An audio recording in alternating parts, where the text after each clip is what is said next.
It is now generally accepted that sociology and sociological theories have not paid adequate attention to the fact that societies are divided or stratified into not only on the basis of caste, class, religion and so on, but also on the basis of what we call the gender. The dictionary meaning of gender is classification of objects roughly corresponding to the two sexes as well as the properties of these two sexes. While discussing the differences between the sexes, we generally focus on biological and reproductive functions. But differences in gender relate to various other attributes which may be socially and culturally determined. In other words, sex is biological, whereas gender is sociological, namely the social meaning we attribute to it. Over here, we shall be looking mainly at some of these attributes and how they come into existence. Further, we shall be looking at how the concepts of woman and man become important not only in terms of the difference between them, but also as concepts which help us better understand society and social relationships.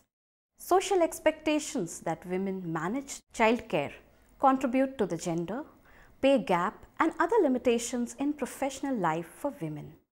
Traditionally, women are expected to stay at home and take care of the children, while men earn wages to financially support their families. Because women are expected to handle children, they choose jobs with greater flexibility and lower pay. The gender pay gap has been attributed to differences in personal and workplace characteristics between women and men, education, hours worked, occupation, etc., as well as direct and indirect discrimination in the labor market like gender stereotypes, customer and employer bias, etc. Healthcare for children and flexible scheduling that can help women with the child care for which they are still overwhelmingly responsible may take priority over pay, that is gender pay gap. The gender pay gap is the gap in wages between women and men, even when women perform the same tasks as men, has been attributed to differences in personal and workplace characteristics between women and men, education, hours of worked, occupation, etc., as well as direct and indirect discrimination in the labor market like gender stereotypes, customer and employer bias, etc. Healthcare for children and flexible scheduling that can help women with the child care for which they are still overwhelmingly responsible may take priority over pay. In the United States, there is an observable gender pay gap such that women are compensated at lower rates for equal work as men. The gender pay gap is measured as the ratio of female to male median yearly earnings among full-time, year-round workers. The female to male earnings ratio was 0.77 in the year 2009, meaning that in 2009, female FTYR workers earned 77% as much as male FTYR workers. Women's median yearly earnings relative to man's rose rapidly from 1980 to the year 1990, from 60.2% to 71.6%, and less rapidly from the year 1990 to 2000, from 71.6% to 73.7%, and from the year 2000 to 2009, from 73.7% to 77.0%. There have been many positive moves towards equalizing the position of men and women in Europe through legislation and policy in all spheres of public life. However, change appears much slower with regard to family life. Sex role stereotyping is particularly entrenched in the private domain. It is the time for individuals and institutions to embrace and support diversity in family life for the benefit of all. This discrepancy is frequently attributed to women's desire to have a family life. Inequalities in professional success are sometimes attributed to women taking maternity leave after having children. Further, women are accused of intentionally seeking out jobs with fewer hours and lower pay in order to be more flexible for their children. Economists who have investigated the gender pay gap have also noted that women are more likely to choose jobs based on factors other than pay. The gender pay gap has also been attributed to differences in personal and workplace characteristics between women and men, like education, hours worked, occupation, etc., as well as direct and indirect discrimination in the labor market, like gender stereotypes, customer and employer bias, etc. Health care for children and a flexible schedule that enables women to take care of the children for which they are still overwhelmingly responsible may take priority over pay. Moreover, many women are disinclined to take jobs that require travel or are hazardous. On an average, women take more time off and work fewer hours, often due to the unequal distribution of childcare and domestic labor. Family obligations tend to pull down on women's earnings as they proceed through the life course and have more children. The earnings gap tends to widen considerably when men and women are in their early to mid-30s, or when people start to have children, and reaches its widest point when men and women are in their 50s. The demands of women having to manage work and family lives have become an obsession of American popular culture. Gender issues in India. Crimes against women in India is at an all-time rise.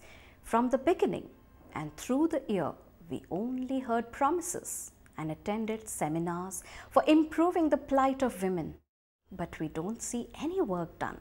There are many organizations and trusts that are working on these issues. But is that enough? How many people are working for those organizations? How many women are reacting against violence? Alcoholism. If we go deep down into the reason for this kind of a crime, alcoholism comes foremost. Alcoholism makes life miserable not just for the person drunk, but also for his family, which includes women at its forefront. Empowerment. Many people think empowerment is the biggest problem. There are many organizations like CRY who are giving education to children. It's really important to give education to everybody, since education is one of the key to empowerment. Yes, low literacy among women is the biggest problem, but there are many other things to keep in mind to solve this issue. Women education in India is improving, but at a very slow rate. Mindset. Empowerment alone does not seem to have solved the problem. What is needed is a change in the mindset of men, which will go a long way in redressing the balance in the gender equation. Sex determination tests through techniques such as ultrasonography and amniocentesis are banned in India.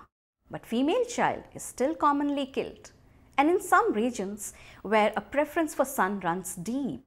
As a result, the government says around 10 million girls have been killed by their parents, either before or immediately after birth over the past 20 years. This is really not a small problem, but in the years to come will be the biggest social issue. For this, we have to change the mindset of men as well as their family members. Because in many cases, grandparents support their son to kill the granddaughter. The culture is such that whenever a girl gets married to a man, however bad he may be, her inclination is to stay with him till the end. Many victimized wives see no alternative but to stay in their husbands' households. The only option they believe is available to them in a society that stigmatizes divorce. Now, women can only change this mindset. We have to teach women how to react in such situations. We as women have to change this attitude of society towards divorced women. According to MAVA, Men Against Violence and Abuse, and National Crime Records Bureau, in every 29 minutes, one rape happens. In every 15 minutes, molestation. Every 53 minutes, sexual harassment. Every 16 minutes, a murder. Every 9 minutes, cruelty act. And every 77 minutes, a dowry death. Many organizations like this hold seminars for women and their families. They teach women how to react, how to fight. They have one-day workshops on self-defense for women. We should take part in all these workshops. We should not be dependent on anyone, even for our physical protection. Yes, we should think of our family, but if anybody does crime against us, we must react. Today, we will react. After watching us, many other women will react. Join a cause that supports women and help make India proud. Nowadays, girls have higher positions in office. They also have 33% reservation. But is it proving beneficial? If we can't get respect, then it's not of any use. Reality shows. Have you ever thought why talented girls are eliminated at the beginning in reality talent hunts? Reason is many girls give vote to guys. Why can't people see talent in girls? Female infanticide and female feticide. Female feticide is the act of aborting a baby because it is of a female gender. Sex-selective abortion is a big problem in India. The number of abortions by medical professionals have increased so much that today it has become an industry even though it is punishable by law. Female infanticide is the act of killing a female girl, either newborn or within the first few years of life. It could be actively murdering through suffocation, poisoning, etc. Such acts can also be passive, when no interest is taken with regards to feeding or towards her general health, in effect, total neglect. According to the Fundación Vicente Ferrer, the sex ratio in the 0 to 6 age group in India is 1000 males per 914 females in 2011. The ratio is significantly higher in certain states such as Punjab and Haryana, which is 126.1 and 122.0 as of 2001. Why? The traditions in India are deeply rooted. The sons are who inherit and perpetuate the surname. And all that it entails, they will take care of their parents when old age takes hold. The sons take responsibility of funeral arrangements as this task is not deemed appropriate for females. The daughters marry and move in with their husbands. As a result, they are not productive. In addition, despite the dowry forbidding such behaviors since 1961, it is a general practice within Indian society and widely accepted. The poor families who have got female children have to pay between 10,000 rupees to 20,000 rupees approximately for the dowry. Therefore, it means 3 years' salary approximately. Marriages. The majority of marriages in India are arranged. This practice is legal in India. However, it is forbidden to marry until the age of 21 years old for men and 18 years old for women. In spite of this fact, many marriages are between couples below the age guidelines and they are generally widely celebrated by the families involved. According to UNICEF, 56% of cases involving early marriage happen in rural India and 29% in the urban area. The population's beliefs consider it to be beneficial for the daughter because she will get used to the arrangement easier and adapt quicker into her husband's family. After the wedding, the wife lives with her husband's family. From that moment, the only wish is having a boy. Conceiving a male child would gain the recognition of the family and hailed as an achievement for the wife. If she gave birth to a girl, in some cases, the husband's family can blame her, resulting in mistreatment which can lead to inflicting physical and psychological damage. They can instruct her to commit suicide because of the strong beliefs which surround female birth. Education. Since the new law in 2010, the education is free for every child between the age of 6 to 14 years old. However, it's not compulsory. This means the children have the right to education but not the obligation to go. A lot of girls do not go to the school because their parents would rather send their sons who will be the future for them. The girls have to help at home during housework. trafficking and slavery. Thousands of girls are kidnapped every year in India for trafficking, slavery, prostitution, and so on. Paradoxically, there are not enough girls or women in India for getting married. In some states, so as a result of that, a new practice takes place in India: kidnapping of women or girls from other states or countries like Bangladesh or Nepal. The families pay a fortune for a woman or a girl who will belong to them forever. The threat received from the family who has purchased the child is even worse than normally. The kidnapped woman does not have any rights. Other women are convinced working in other state or in the capital would result in a better lifestyle. However, in reality, the circumstances they find themselves in are worse and they are often left feeling cheated. They are forced to work from dusk until dawn without a salary, and in addition, they live in indescribable conditions.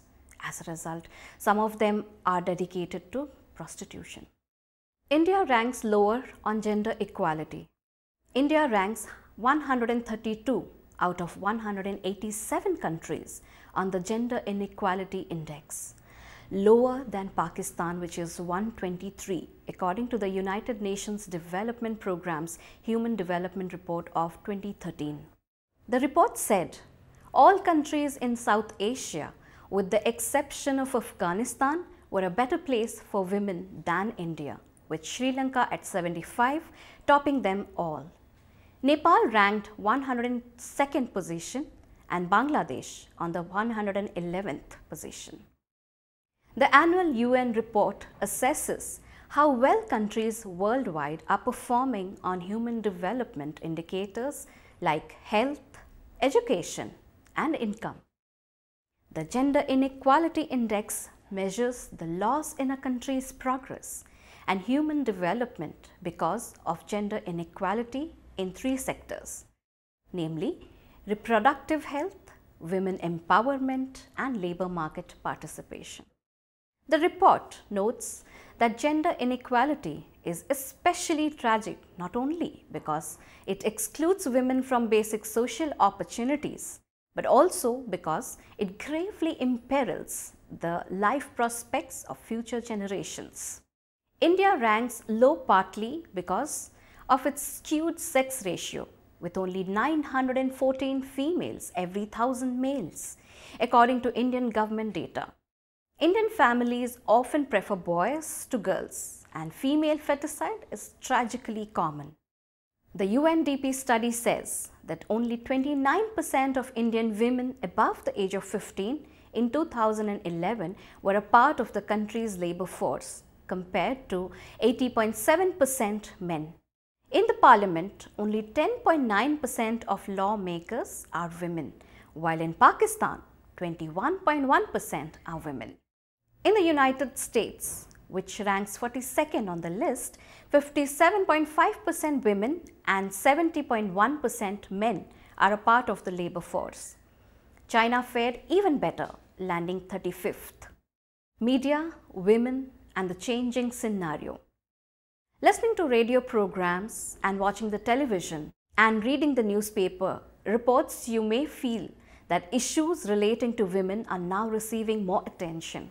Whether it is a horrifying description of a dowry death or of atrocities against a scheduled caste or a tribal woman, of more girls going to school each year, there seems to exist more information of what we can call gender issues.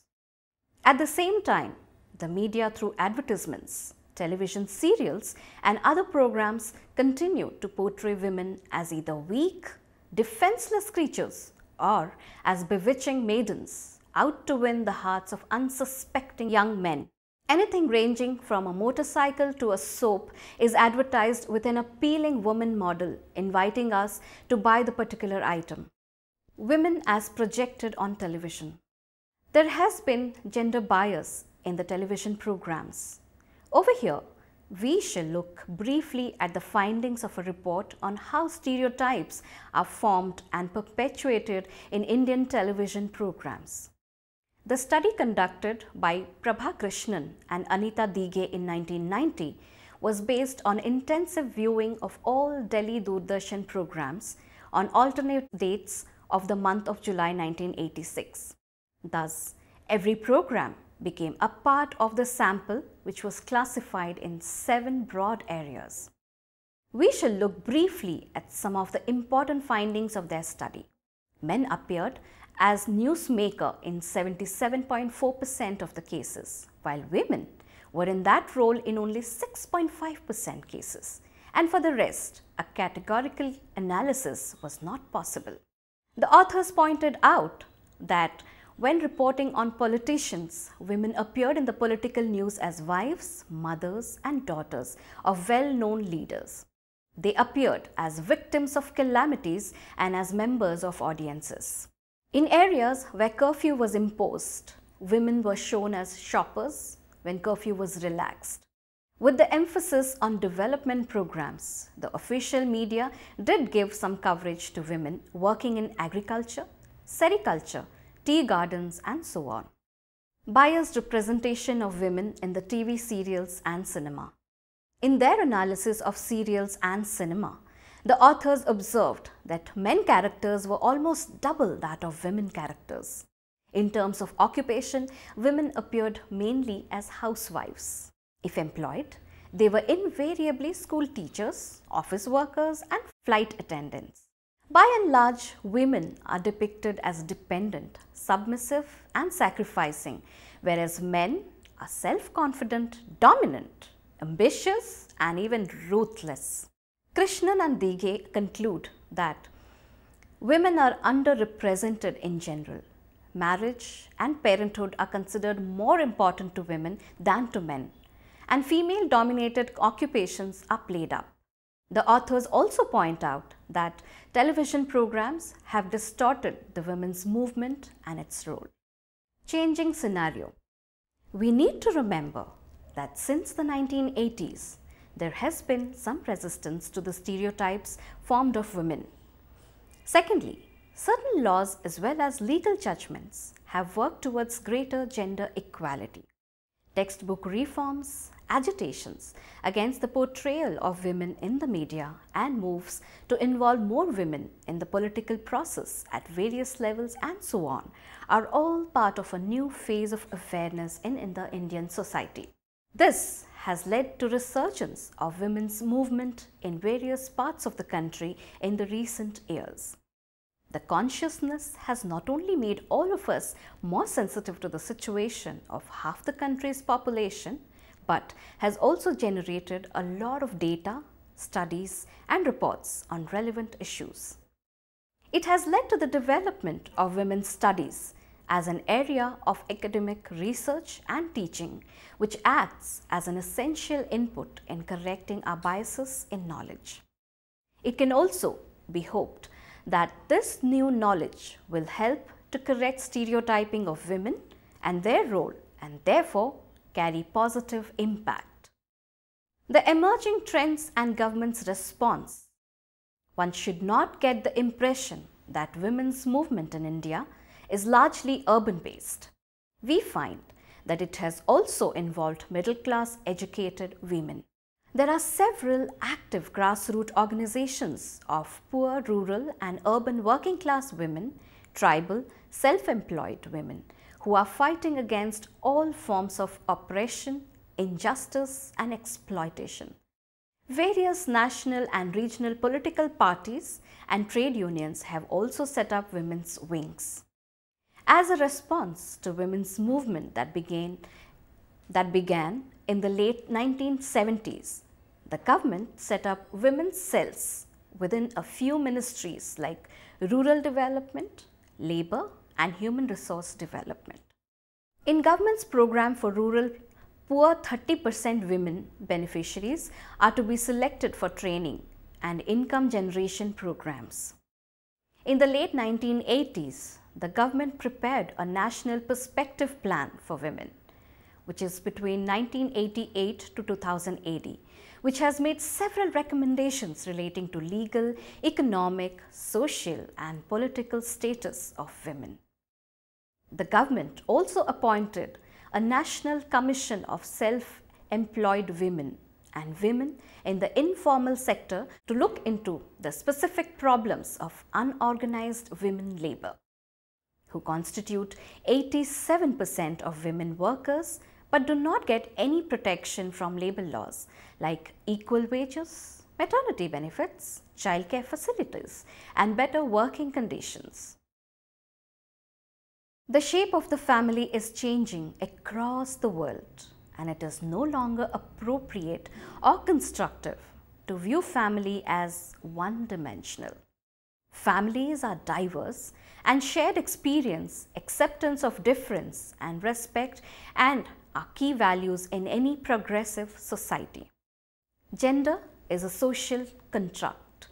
It is used to explain and justify men's dominance over women across all dimensions of society. Women are no more inclined or able to cook, clean, and care than men are to protect, provide, and punish. Evidence suggests negligible differences between the sexes outside of physiological ones, which including pregnancy and breastfeeding would on an average amount to approximately 8% of a woman's life. That was a gross in 2005. As many people said, cause of problem is woman, and woman is the one who solves the problems as well. So if you will not react for crimes against you, you will cause problems for yourself and for other women in the society.